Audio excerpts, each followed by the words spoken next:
Hai, saya Sudin Saleh. Okey, dalam video sebelum ni kita dah tunjukkan sedikit sebanyak secara ringkas untuk melakukan kajian fundamental analysis express menggunakan iSaham.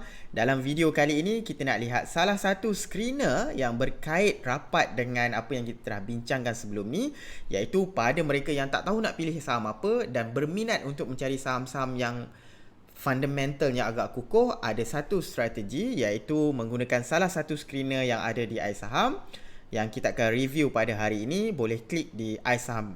Macam biasa, masuk ke isaham.my. Kalau siapa yang masih tak tahu, klik di screener, listkan all screeners dan anda akan nampak banyaklah screener melambangkan banyaknya strategi di dalam iSaham.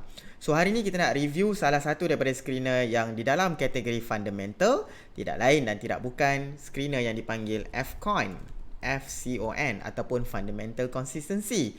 So dia kita letakkan di dalam kategori value screeners dan dia adalah screener premium, tapi jangan risau, kalau premium ni anda masih boleh dapat secara percuma dengan membuka akaun CDSM Plus bersama iSaham. Okey, jom kita klik apa yang ada di dalam screener fundamental consistency ataupun FCON screener.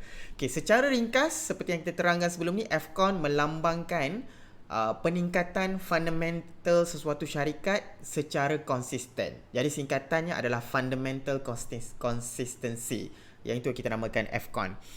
So kalau anda ingin lihat, so ini adalah antara syarikat-syarikat yang pada ketika ini berdasarkan laporan tahunan yang terdahulu yang meningkat secara konsisten. So yang ini, screener ni disusun secara defaultnya adalah syarikat-syarikat yang memiliki fundamental consistency yang tinggi. So dalam pada waktu ketika ni yang paling tinggi adalah 0.66 dan kita akan nampak ada banyak syarikat juga yang mendapat markah 0.66 dan kemudian 0.65. Jom kita tengoklah beberapa syarikat yang ada di sini. Dan untuk screener ni, seperti biasa di sini adalah nama saham tersebut. Ini adalah harga terkini saham tersebut. Ini adalah markah fundamental consistency di mana key kepada screener ini.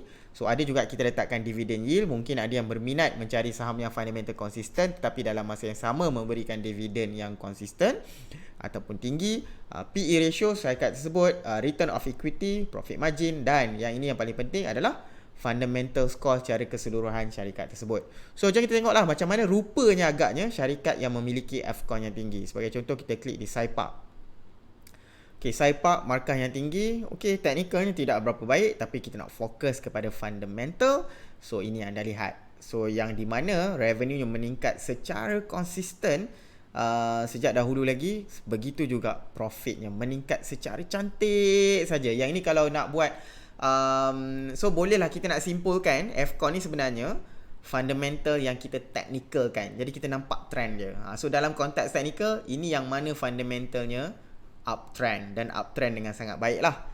Okay, jom kita tengok syarikat yang lain pula. Dialog dalam oil and gas, tetapi bukan sahaja hanya di upstream, ada juga dalam beberapa stream. Jadi tidak begitu terkesan agaknya dengan penaikan ataupun penurunan harga minyak.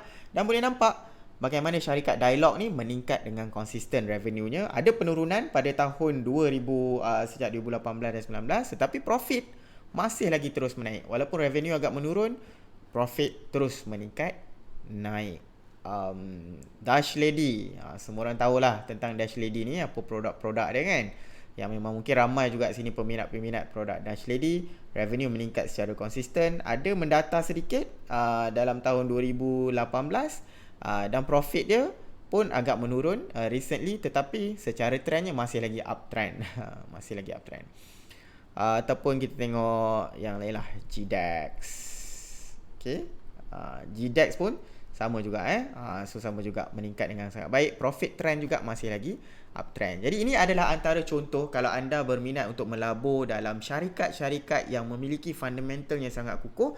Apa yang kita boleh simpulkan dari sini? Maknanya selama ini bertahun-tahun syarikat ini perniagaannya meningkat dengan baik.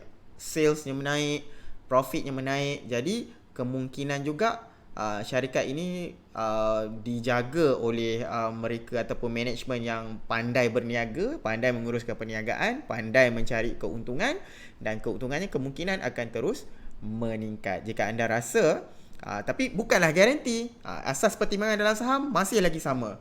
Kita buat kajian daripada sebelum ini, tapi kalau nak dibandingkan dengan syarikat yang profitnya huru-hara, ataupun asyik making losses saja, apakah the likelihood ataupun probability untuk dia come back pada tahun-tahun akan datang, berbanding dengan syarikat yang dah proven setiap tahun pandai berniaga, revenue meningkat, untung meningkat secara konsisten, kemungkinan trendnya nak menaik tu lebih tinggi berbanding dengan syarikat yang huru hara. Okey, jika anda suka video-video saya, jangan lupa subscribe di atas ni, dan untuk dapat akses kepada akaun yang premium, boleh buka CDS account M Plus online bersama iSaham.